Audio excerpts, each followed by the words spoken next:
Boxcar Children Bicycle Mystery by Gertrude Chandler Warner.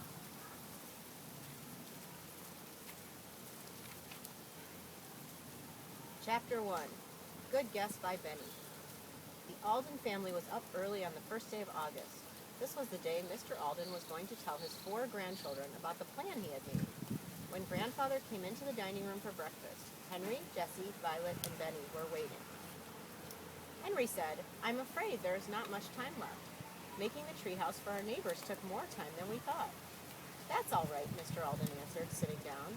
"My idea is for a very short trip. It won't take much time." Benny sat down. "Then it is a trip," he said, smiling to himself. "A trip always means an adventure." Jessie and Violet looked at each other.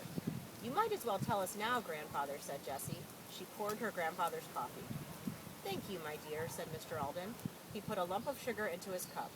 Benny began to think he could not wait another second. Then Grandfather looked up and smiled. "Your Aunt Jane wrote to me early this summer," he said. "She would like to have you all come to see her on the farm. You can stay overnight." "Any time," she said. "Just let her know when you are coming so she'll have plenty for Benny to eat." Benny laughed. "Good for Aunt Jane," he said. Henry said thoughtfully, "We like the farm, but there aren't many adventures left there for Benny to work on." "No," agreed Mr. Alden. "That's why I thought you might like to find a new way to get to Aunt Jane's." "You mean we won't take the station wagon?" Violet asked. "We can't fly there," Henry said. "It's too short a trip to go by plane."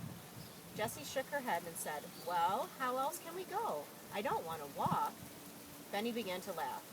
"I know what you're thinking about, Grandfather," he said. "We could ride our bikes. It isn't too far for that." "You guessed it," Mr. Alden agreed. "And who knows, you might ride your bikes right into an adventure."